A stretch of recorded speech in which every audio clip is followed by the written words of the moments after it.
There are seasons in life, deeply personal and often shrouded in a quiet kind of uncertainty, when your heart finds itself perched precariously between two vastly different cliffs, the urge to finally let go and move forward, and a persistent, inexplicable pull to simply hold on. Perhaps you know this feeling intimately right now.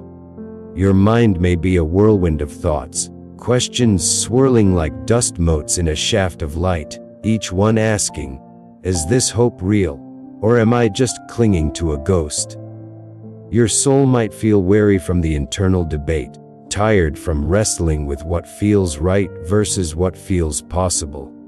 You look at a particular person, a connection that holds significant weight in your life, be it a past relationship, a struggling friendship, a family tie fraught with complexity, or even a potential connection that seems stalled, and you wonder, what does God say about this? Should you courageously take the step of moving on, accepting that perhaps this chapter is closed? Or is that quiet, persistent tug, that feeling deep within that refuses to release, actually a whisper from the divine, suggesting that the story isn't quite over yet? It's easy, in these moments of emotional vulnerability, to confuse our own desires, fears, or even past hurts with God's voice. We desperately want clarity, a clear sign, a definitive yes or no. But God's methods are often far more subtle, more woven into the fabric of our daily walk and the quiet stirrings of our spirit. He doesn't always speak with a booming voice from the heavens or send flashing neon signs. Sometimes, His most profound guidance comes in a gentle peace that defies understanding, a persistent thought that isn't rooted in anxiety, or a quiet inner knowing that you can't logically explain. These aren't empty feelings or random occurrences. For the discerning heart, attuned to the Spirit, they can be powerful indicators of God's hand still at work, a signal that perhaps, just perhaps, it's not time to walk away from this person or this connection just yet. When God has a purpose tied to someone in your life, even if that purpose is currently hidden from your view, He often finds ways to subtly communicate that ongoing connection to your spirit. He has a way of letting you know that He hasn't released you from praying for them, from waiting, or from remaining open to what He might still do. So, how does the Creator of the universe, the God who orders the steps of His children, signal His intention for you to remain connected, to hold on to hope tempered by faith, regarding a specific person? We're going to explore some clear, yet often overlooked, ways God might be confirming in your spirit that He is not yet telling you to walk away. These are not meant to be definitive proofs or permissions for unhealthy obsession, but rather gentle guideposts for the heart that is genuinely seeking God's will above its own. One of the most profound ways God often indicates that a person is still part of His design for your path, or at least still requires your prayerful attention, is by keeping them vividly present in your mind, unexpectedly and without obvious external triggers. Think about it.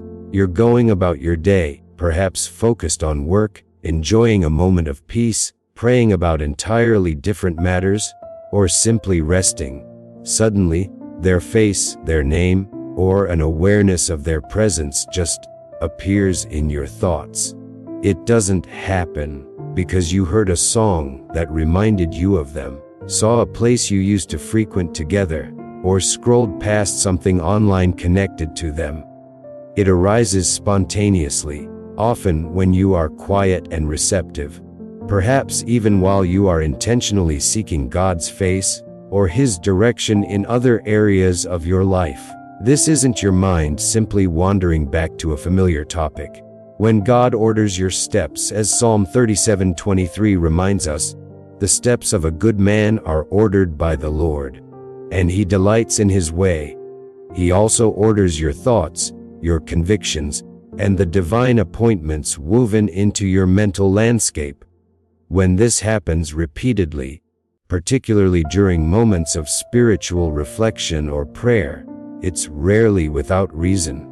It could be God subtly signaling that there is still an unfinished purpose tied to that person, unresolved growth that needs prayer, a truth that still needs to unfold, or a divine timing you are not yet privy to.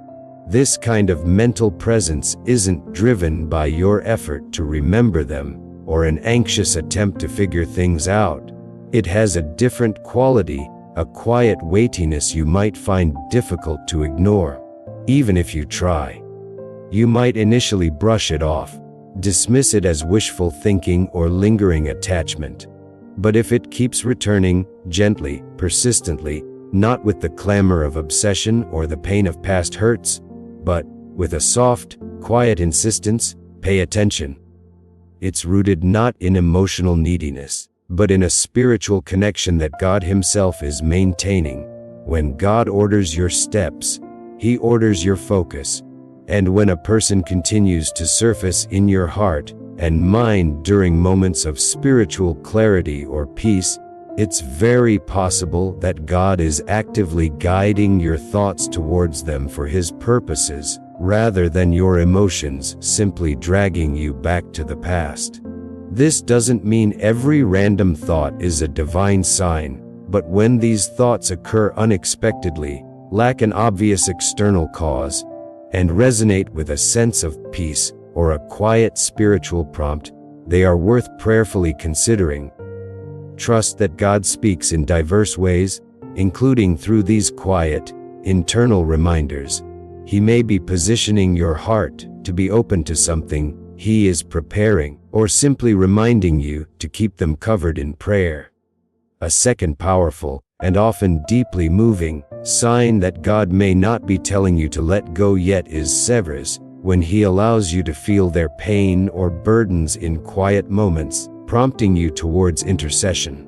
The Apostle Paul encourages us in Romans 12:15, "Rejoice with those who rejoice, and weep with those who weep." This verse speaks to a beautiful capacity for empathy within the body of Christ, a spiritual attunement to the joys and sorrows of others. But sometimes this connection goes beyond general empathy, becoming a profound, almost visceral experience related to a specific person you may not currently be in communication with. There are moments when you might feel a heavy sadness, a wave of anxiety, or a distinct burden settle upon your spirit, and you know deep within that it doesn't originate from your own circumstances. It feels foreign, a weight placed upon your soul that immediately directs your thoughts and prayers towards this particular person. You sense their heart is heavy. You feel a pang of their struggle, even when you have no current information about their life, no recent conversations, no social media updates, nothing external to indicate they are going through a difficult time. It is as if God is allowing your spirit to briefly feel the weight of their burden, creating a spiritual bridge between your hearts even across physical or emotional distance. This isn't the result of overthinking or worrying about them. It's a distinct feeling that arises unexpectedly, often when you are quiet, still, or engaged in prayer or worship. You might find yourself suddenly moved to tears for reasons you can't explain, or feel a physical ache in your chest that you understand, on a spiritual level, is connected to their pain. This sensitivity is a sign of deep spiritual alignment, a testament to the unseen connections God maintains and utilizes for His purposes. God may be using you through this spiritual sensitivity to carry them through prayer when they are most in need, even when they are completely unaware of your intercession. It could be His way of keeping your hearts synchronized in the spiritual realm, while He works independently in each of your lives. When you feel someone's pain touch your spirit in this way, without any external communication, It is far more than simple emotional concern. It is intercession, the act of standing in the gap for another person in prayer, carrying their burden before God. You might later discover, sometimes days or weeks later, that they were indeed going through a significant struggle or facing a particular challenge at the exact time you felt that burden. God places that weight on you, not to crush you with sorrow, but to alert you, to draw your attention to their need, and to activate your role as a spiritual intercessor on their behalf. This sense of shared burden reminds you that they still matter, not only to you but profoundly to God. It is a strong indicator that your spirit is still assigned to them in a specific, active way, even if your earthly relationship is dormant or in turmoil. If God's work in this connection were finished for you, that sense of shared spiritual burden would likely lift. You would feel a release, a freedom from carrying that particular weight for them. But when the burden continues, when the pain they carry echoes in your own soul during moments of stillness and prayer, it is a compelling sign that God still desires you to stand with them in the spiritual realm through prayer. These moments of spiritual awareness are not coincidences, they are profound evidence of how God works through the quiet, personal encounters He orchestrates in our spirits. You are not imagining things when your heart feels their struggles. Instead of ignoring these feelings, press into them. Take them to God in prayer. Ask Him what He wants you to understand or to do with that pain. He may be inviting you to pray more fervently, to seek wisdom on whether to reach out second, if appropriate and led, or simply to continue waiting and trusting as He works behind the scenes. Regardless of the specific action, the very presence of this shared spiritual burden is a clear sign that your connection with this person still holds divine meaning and is active in God's purposes. A third significant sign, and perhaps one of the most challenging to obey, is when God repeatedly tells you to simply be still and trust Him whenever you try to force a decision or move on. Psalm 4:60-10 is a cornerstone for this instruction. Be still and know that I am God. I will be exalted among the nations. I will be exalted in the earth. In the context of discerning God's will regarding a person, this divine command to be still often manifests when you actively try to make a final decision about them. You might decide you've waited long enough, or the situation seems hopeless, and you tell yourself, okay, it's time to move on. You might try to cut ties emotionally, pursue other connections, or definitively close the door in your heart. Yet, when you attempt to do this, you don't experience the peace that typically accompanies aligning with God's will. Instead, you are met with a recurring, quiet message in your spirit. Be still. Every time you bring this person or situation before God, asking for clarity or a path forward, you don't receive new instructions to walk away, to start fresh with someone else, or to take definitive action to end the connection. What you receive, again and again, is a divine pause. God seems to be instructing you to remain in the tension, to cease your efforts to control the outcome, and to simply wait on Him, trusting implicitly that He is still working, even if you cannot see it. Stillness, especially when your heart craves resolution and certainty, can feel incredibly difficult, even counterintuitive. Your natural inclination is towards action, seeking answers, pursuing closure, or finding a new direction. But God's instruction is precisely the opposite. Cease striving, stop pushing, simply be. This stillness is not a form of punishment, nor is it evidence that God is ignoring your heartfelt desire for guidance. On the contrary, it is often a profound act of divine protection. When God tells you to be still, He is guarding you from making a premature decision, from stepping outside of His perfect timing, or from closing a door that he intends to keep open for a season. The silence, the waiting, the enforced stillness, this is the crucible where true trust is forged. And when this season of stillness and waiting consistently involves this particular person, it is a strong indication that God is still in the process of unfolding something connected to them, something that requires your patient, trusting presence in the waiting. If God had released you from this connection, if your part in this particular story was complete according to His plan, you would feel it. There would likely be a sense of peace about moving on, a quiet settling in your spirit about closing that door. But instead, you keep returning to this same point of stillness. You might try to date someone new, pursue other friendships, or mentally compartmentalize this person, yet your spirit feels unsettled, perhaps even resistant. You try to stop thinking about them or praying for them in that specific way, but their name or a sense of their presence continues to rise in your heart during moments of prayer and reflection. This doesn't necessarily mean you are idolizing them or clinging in an unhealthy way, though it's wise to examine your heart.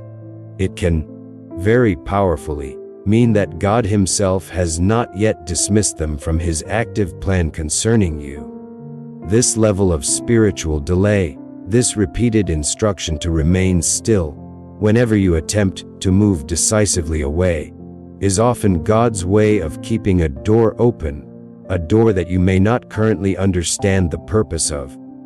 Therefore, if you find that God's consistent instruction to you, when you inquire about this person, is to be still, obey that instruction with faith. Do not rush to make major decisions based on fleeting emotions, external pressures, or the world's timeline. Trust His silence. It is not empty, but filled with divine purpose, preparation, and protection.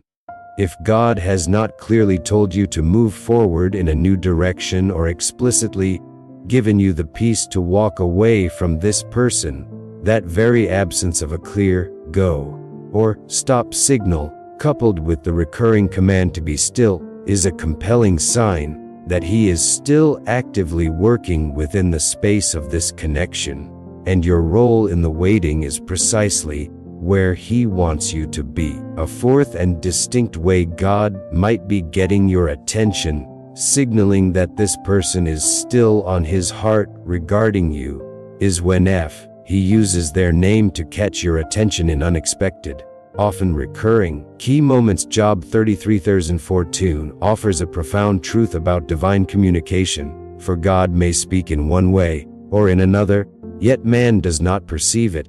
God is infinitely creative in how He communicates with His children. Sometimes, His messages are woven into the seemingly mundane occurrences of life, arranged with divine precision to capture our attention. You might be having a conversation with a friend about something entirely unrelated, and their name is mentioned out of the blue by someone who knows nothing of your internal struggle regarding this person. You could be listening to a sermon, and the preacher uses their name as an illustration, or you hear it in a song you weren't expecting. Perhaps you're scrolling through social media, not looking for anything related to them, and their name pops up in a way that feels jarringly specific or well-timed. These aren't things you are searching for, they simply appear. And crucially, they happen with a frequency and in contexts that make it difficult to dismiss as mere coincidence. Over time, this repetition begins to carry a weight that your spirit recognizes, even if your mind can't immediately explain it. God often uses patterns and repetition to speak, to highlight something He wants us to notice, remember, or act upon. When He wants to draw your attention back to a specific person, perhaps because something is shifting, they need prayer, or the story isn't over, He has a way of bringing their name into your awareness through these unexpected channels. Of course, we must be discerning.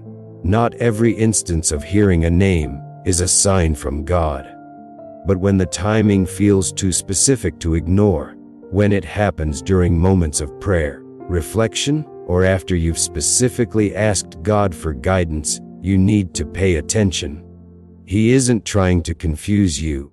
He may be trying to bring this person back to the forefront of your mind for a divine reason. This repeated appearance of their name isn't meant to incite obsession or anxiety. When it's from God, it often carries a sense of clarity, a soft conviction, or a peaceful reminder of their importance in the divine narrative that is still unfolding. The frequency and timing of these signs can feel like gentle whispers from heaven, strategically placed to remind you that this person is still relevant in God's sight concerning your path. If these occurrences happen repeatedly, especially during times when you are intentionally seeking God, drawing close to Him, and asking for discernment, it is highly probable that He is using this method to communicate something significant. Instead of rationalizing these signs away or jumping to premature conclusions about what they mean, this means we're definitely getting back together. Bring them to God in prayer. Ask Him, Lord, I keep noticing their name at these times. What are you trying to tell me? What am I supposed to do with this? Discernment is key. But just as you shouldn't make hasty assumptions, you also shouldn't ignore these potentially divine breadcrumbs. When God speaks through repetition, He often does so to lead, to warn, to comfort, or to prepare you for something.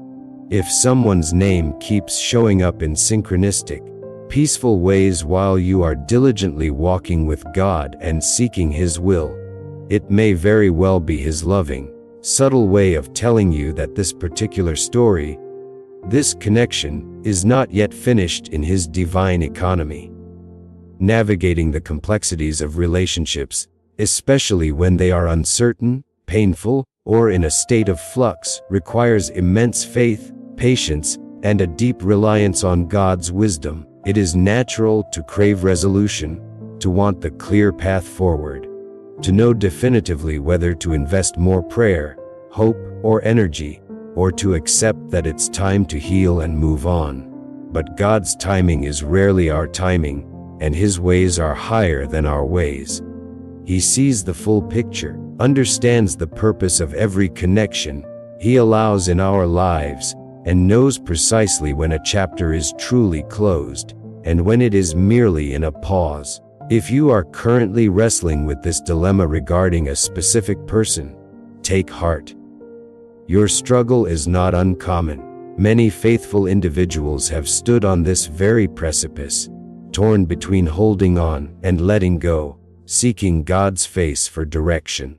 The signs we have discussed: the unexpected, peaceful presence of their name in your thoughts, the inexplicable burden of their pain prompting you to intercede, the recurring, gentle command from God to be still whenever you try to force an ending, and the repeated, synchronistic appearance of their name in your external world, are not exhaustive, but they are common and powerful indicators that God may still have a purpose for this connection in your life, or at the very least, is calling you to continue standing in the gap for them in prayer.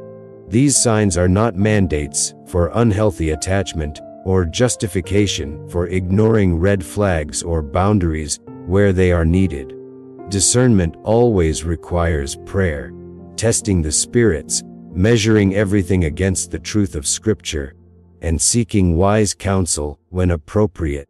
But for the heart that is genuinely surrendered to God's will, seeking His guidance above all else, these subtle leadings of the Spirit can offer immense comfort, direction, and a renewed sense of hope anchored not in emotion, but in the sovereignty of God. Perhaps, as you've heard about these signs, one or more has resonated deeply with your own experience.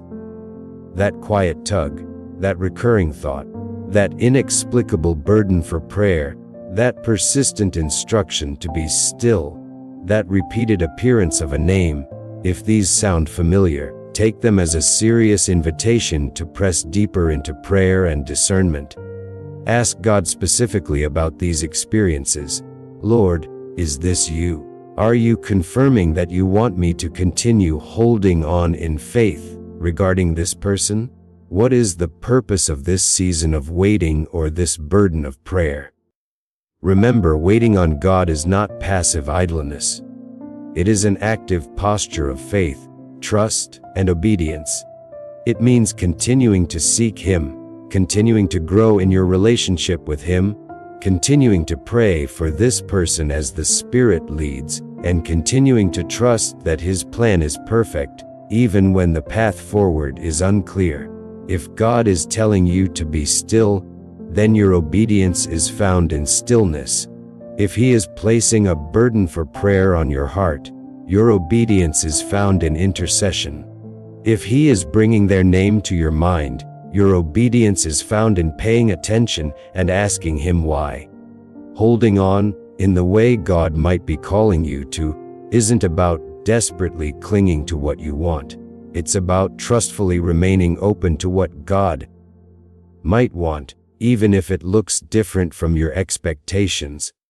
It's about believing that God is capable of working miracles, of bringing reconciliation, of restoring what was lost, or of revealing a completely new purpose for a connection you thought was over.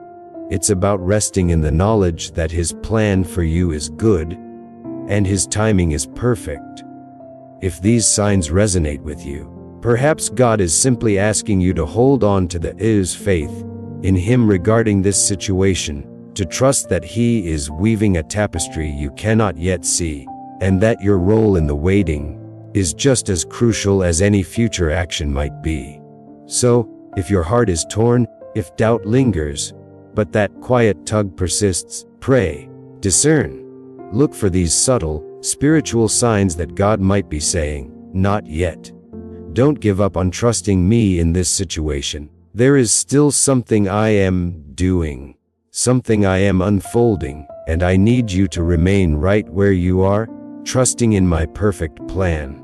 May you find peace in His presence and clarity in His subtle, powerful voice.